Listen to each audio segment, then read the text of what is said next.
నేను బలహీనుణ్ణి, నేను నిలవలేకపోతున్నాను, నేను చంచలుణ్ణి, నా వల్ల కావటం లేదు, నేను ఎందుకు పనికొస్తా ప్రభువా అని నీ ఆత్మలో నువ్వు వేదన పడుతున్నావు తమ్ముడా.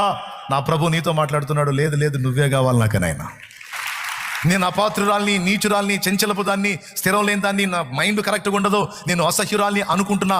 నా సోదరే, యేసు ప్రభు నీతో మాట్లాడుతున్నాడు, లేదు లేదు నువ్వే కావాలి నాకని మాట్లాడుతున్నాడు. పని ఏదన్నా ఉందంటే నీ దగ్గర ఉంది, నేను ఏదన్నా చేసేది ఉంటే నీ దగ్గరే చేయగలను.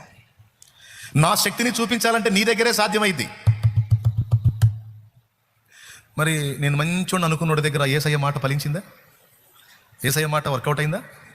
ఎక్కడ వర్కౌట్ అయింది? నేను పాపిని అన్నవాడి దగ్గర వర్కౌట్ అయింది. చూడండి, దేవునికి స్తోత్రం కలుగును. ఉంటాయండి కొన్నిసార్లు ఆయన కార్యాలు ఆలోచిస్తే. మరి మీకు ఎంతమందికి అర్థమైందో అర్థం కాక హల్లెలూయా అంటున్నారు నాకు తెలియదు, కానీ అర్థమైన హల్లెలూయానా ఇదే? హల్లెలూయానా ఎంతమందికి చాలా అర్థం కాదు? హల్లెలూయా కొయ్యా అట్లేం లేదు కదా. యేసు ప్రభు ఎవరి దగ్గర నివసించాలనుకుంటున్నాడు ఒకసారి చూడండి.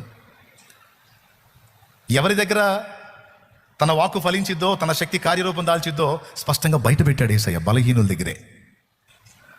అయిపోయిందా? లోకాసు వార్త, అదే లోకాసు వార్త 5వ అధ్యాయానికి పదండి. సరస్సు తీరంలో వాక్యం చెబుతున్నాడు, జనం కిక్కిరిసి మీద పడుతున్నాడు.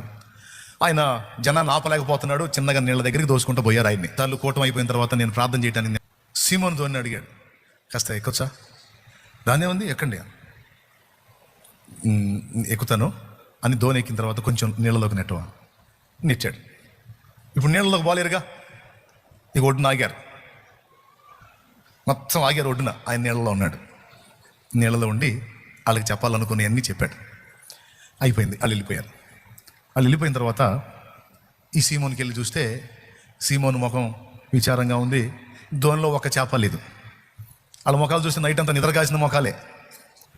సరే, నీ ధోనిని వాడుకున్నాను, నేను ఒట్టిగా దిగిపోయే రకం కాదు, మరి ధోనిని లోతుగా నడిపించి వాళ్ళయ్య అన్నాడు.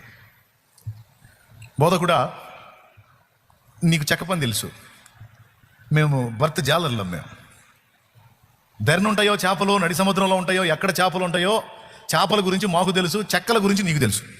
ఫీల్డ్ వడ్రంగం ఫీల్డ్, మా ఫీల్డ్ ఏమో చేపల ఫీల్డ్. అయినప్పటికీ మరి నువ్వేమో బోధకుడివి, రబ్బునివి, నువ్వు చెబుతున్నావు కాబట్టి మరి నేను గౌరవించాలి కనుక ఇక నీ ఫీల్డ్తో మా సంబంధం లేదు, నీ మాట చొప్పున నేను వలేస్తా. అంటే అర్థం ఏంటంటే, లెక్క ప్రకారం అయితే ఇక్కడ చేపలు పడవు, వేయటానికి నాకు ఇష్టం లేదు. విస్తారమైన చేపలు పడ్డాయి, బాగా వినండి, చేపలు పడ్డాయి. ఇవన్నీ మీకు తెలియనివి కాదు, తెలుసు. అక్కడ ఒక విషయం ఉన్నది మీ దృష్టికి తేవడానికి. పడ్డ తర్వాత ఆ ధోని నింపుతా ఉన్నారు.